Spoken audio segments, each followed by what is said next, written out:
안녕하세요. 오늘은 물과 물결 그리고 하느님 3편이 나왔어요.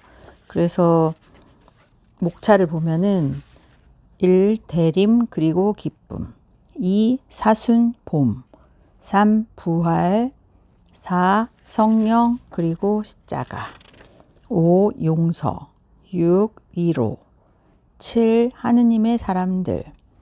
하느님의 사람들에는 사도 토마스와 길, 성 라우렌시오를 초대하며 마더 엘리사벳 시튼과 최준호 신부, 성 안토니오 아빠스, 헨리 나우엔의 마지막 일기, 미켈란젤로와 드로잉, 성 바실리오와 성 그레고리오, 바오로의 회심, 그 진정한 의미, 그리고 8. 휴식, 9. 하느님 그리고 시 이렇게 있습니다.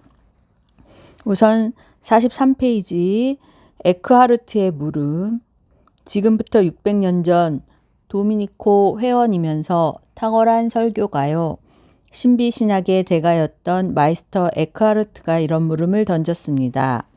마리아께서 1400년 전에 하느님의 아들을 낳으셨는데 우리 역시 우리가 살아가는 이 시대, 이 문화 안에서 하느님의 아들을 낳지 않는다면 성탄이 무슨 소용이 있는가? 신비학 신학자인 그는 하느님께서는 순간마다 모든 창조물 안에서 당신의 아들을 낳으심을 볼 수 있습니다. 저는 마리아께서 하느님의 아들을 낳으신 지 2021년이 되는 성탄을 기다리면서 에크하르트가 던졌던 물음을 다시 상기해 보자고 여러분들을 초대합니다. 궁금하시죠? 궁금해야 이 책을 또 보시니까. 77페이지 라자로의 소생입니다. 제자들에게 베타니아의 라자로한테 가자고 말씀하시는 예수님의 결의를 느껴보십시오. 예수님은 라자로의 집으로 향하는 길목에 서 있습니다. 라자로의 집에는 많은 사람이 마르타와 마리아를 위로하고 있습니다. 예수님께서 오신다는 소식에 마르타는 급히 동네 어귀로 마중을 나갑니다. 마리아는 집 안에 머무릅니다. 마르타는 예수님이 오셨을 때 부엌에서 음식을 장만했고 마리아는 그와 반대로 예수님 곁에 머물면서 가르침에 귀를 기울였지요. 두 자매의 대조적인 성격에서 사랑의 방법이 다름을 알 수 있습니다. 마르타는 차분하게 예수님께 말합니다. 주님, 주님께서 여기에 계셨더라면 제 오빠가 죽지 않았을 것입니다. 인간적인 원망이 가득 담긴 그녀의 말이지요. 예수님을 뵙자 슬픔이 밀려와 아픈 마음을 표현한 것이지요. 마르타의 입장이 되어 그 마음을 느껴보십시오. 마르타는 주님께 대한 깊은 신뢰와 믿음으로 이렇게 말합니다. 그러나 하느님께서는 주님께서 청하시는 것은 무엇이나 들어주신다는 것을 저는 지금도 알고 있습니다. 마르타의 주님께 대한 사랑은 이 놀라운 믿음에서 온다는 것을 알 수 있습니다. 내 오빠는 다시 살아날 것이다. 예수님의 말씀에 마르타는 마지막 날 부활 때에 오빠도 다시 살아나리라는 것을 알고 있습니다. 라고 믿음을 고백합니다. 마르타는 집으로 가서 마리아에게 예수님이 부르신다는 것을 전합니다. 마리아는 그제야 예수님께 달려갑니다.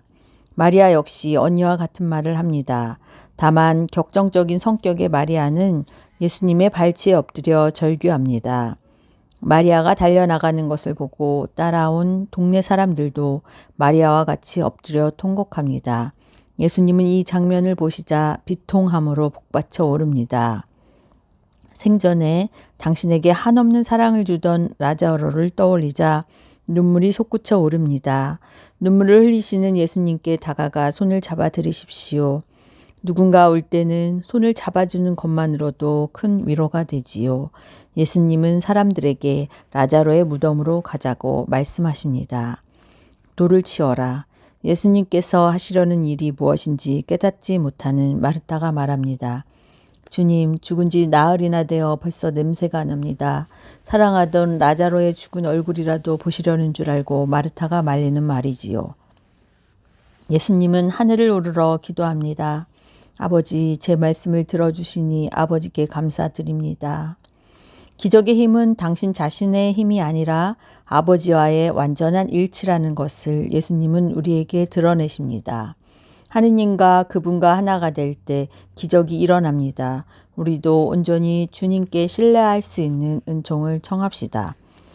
이 저자인 유해욱 신부님께서는 성서를 아주 친근하게 그 현장에 들어가서 보시는 것처럼 몸에 확 와닿게 그렇게 편안하게 말씀하시는 은사를 받으신 것 같아요. 그래서 그냥 마리아와 마르타를 얘기할 때마다 일만 분주하게 하고 있는 사람들의 서운함 그런 거에 대명사로 되어 있었는데 여기서는 또 마리아와 마르타를 다른 면으로 또 보여주시는 내용인 것 같아요. 그래서 이게 너무 신앙적으로 천주교 쪽으로 되어 있다고 해서 무조건 안 보시려고 하는 기독교 신자들도 계셨는데요.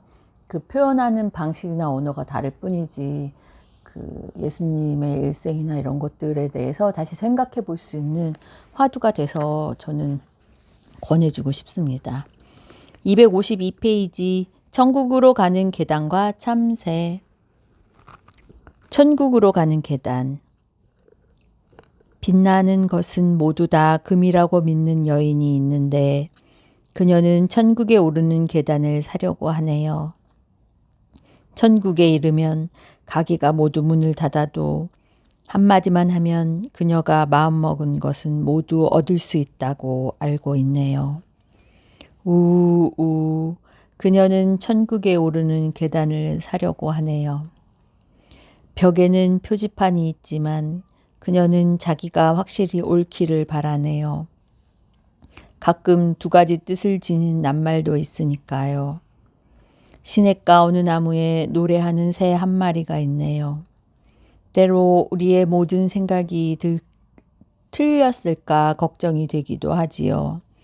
그 생각을 하면 놀라게 되지요. 그 생각을 하면 놀라게 되지요. 서쪽을 바라보면 어떤 느낌이 온답니다. 그리고 내 영혼은 떠나고 싶은 갈망으로 타오르네요. 생각 안에서 저는 나무들 사이를 흐르던 연기가 만든 반지를 보았지요. 그리고 서서 바라보는 사람들 목소리도 들었답니다. 그 생각을 하면 놀라게 되지요. 그 생각을 하면 정말 놀라게 된답니다. 우리가 그 음료를 노래한다면 이내 속삭임이 되겠지요. 그러면 피리 부는 사람이 우리에게 왜 그런지 알려주겠고요. 오래 서 있는 사람들을 위해 새날은 밝아오고 숲은 웃음의 메아리로 화답하겠지요. 숲속 덤불에서 바스락거리는 소리가 들려도 이제 놀라지 마세요. 5월의 여왕을 맞이하기 위해 봄이 단장을 하는 소리거든요. 그래요. 그대가 갈 수 있는 길은 두 갈래 길이지요. 그러나 걸어가다가 길을 바꿀 수 있는 시간은 여전히 있답니다. 그리고 그 생각을 하면 놀라게 되지요. 금방이로도 알 것 같으면서 떠오르지 않아서 잘 모르겠는데 피리 부는 사람이 자기를 따라 부르라고 하네요. 사랑하는 그대 여인이여, 바람이 불어오는 소리가 들리나요? 이제 천국으로 가는 계단은 속삭이는 바람결에 있다는 걸 아셨나요? 그리고 길 아래에 내려서면 그림자가 영혼보다 더 크게 보인다는 것을 아셨나요? 저기 우리가 모두 다 아는 은빛으로 빛나는 여인, 빛나는 모든 것이 금으로 변하는 것을 보여주고 싶은 여인이 걸어오네요. 모두 하나가 되고 하나가 모두가 될 때, 흐름을 멈추고 바위가 될 때, 그대가 귀를 기울여 듣는다면 마침내 그 음료를 들을 수 있을 거예요. 그녀는 천국에 오르는 계단을 사려고 하네요. 성 빈센트 수녀회의 말씀의 천사 토비아 수녀님이 영어 가사와 함께 보내주신 음악을 들으며 번역을 하신 거네요. 그리고 303페이지에 마더 엘리사벳 시튼과 최준호 신부. 성모교일을 맞아 미국 최초의 성녀가 된 엘리사벳 시튼의 생가가 있는 고향이며 지금은 시튼 성지로 불리는 메릴랜드의 에미츠버그를 순례했습니다. 그것에서 최준호 신부를 위해 기도하고 싶은 마음이 컸습니다. 제가 이 글의 제목에서 성녀 대신 마더 엘리사벳 시튼이라고 했습니다. 그것은 제가 그곳에서 본 짧은 영화에서 그녀가 성녀가 되었지만 우리는 그녀를 성녀로 부르기보다 단순히 마더라고 부르고 싶다라는 대사가 제 마음에 와 닿았기 때문입니다. 사랑의 시튼 수녀의 창설자 엘리사벳 시튼에 대해 간단히 안내해 드리고자 합니다. 엘리사벳은 원래는 성공의 신자였습니다. 부모가 성공의 신자였으니까요. 미국 뉴욕에서 의사인 아버지 리처드 베일리와 어머니 캐서린 사이에서 둘째 딸로 태어납니다. 그녀는 결혼하여 5자녀를 낳았습니다. 그런데 결혼한 지 불과 10년이 채 되기도 전에 남편이 폐결핵으로 별세하게 됩니다. 그녀는 홀로 된 후부터 어떤 계기로 카톨릭 신앙에 눈을 뜨게 되고 남편이 죽은 후 2년이 지난 1805년에 카톨릭 교회로 개종하게 됩니다. 그 후 엘리사벳은 볼티모어 교구 캐롤 대주교의 초청을 받아 자녀들과 함께 뉴욕을 떠나 볼티모어로 가게 되고 새로운 인생을 살게 되지요. 그녀가 성공회에서 카톨릭으로 개종하게 된 것은 바로 성체의 현존에 대한 믿음 때문이었습니다. 그녀는 성체 안에 계시는 그리스도의 체험을 하게 되고 성체에 대한 특별한 공경심과 더불어 또한 성모 마리아께 대한 특별한 신심을 지녔기에 카톨릭으로의 개종은 아주 자연스러운 일이었습니다. 그녀는 이제 단순히 5자녀의 어머니가 아닌 수많은 고아, 가난한 아이들의 어머니가 되고자 수녀회를 창립하게 됩니다. 바로 1809년 3월 25일 미국 최초의 현지인 수도회인 사랑의 시튼 수녀회를 창립한 것입니다. 그녀는 캐롤 대주교 앞에서 청빈, 정결, 순명 서원을 하였습니다. 그렇게 하여 미국에서 최초의 본토에서 생겨난 활동 수녀회로서의 기초를 마련하게 된 것이지요. 그녀가 세운 수녀회의 근본 정신은 가난과 곤경에 처한 어떤 사람이라도 기꺼이 돕는다는 성 빈첸시오 아 바오로의 영성을 따르는 것이었습니다.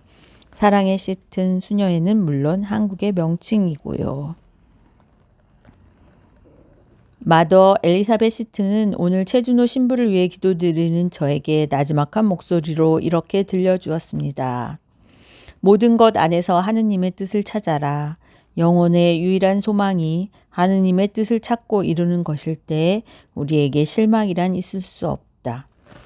저희가 이제 성체 묵상도 하고 그 다음에 뭐 사물과의 대화를 하듯이 예수님 뭐 성인 성녀들하고 영적인 만남 이런 거를 하는데 이 신부님은 마더 시튼과 함께 이런 영적인 공명을 이룰 수 있다는 게 참으로 존경스러운 것 같아요.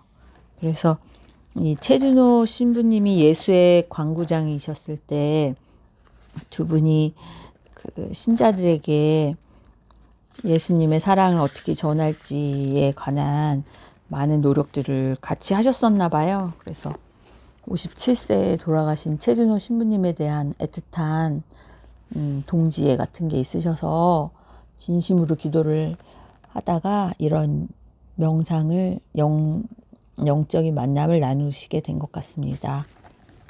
다음 편을 기대해 주세요.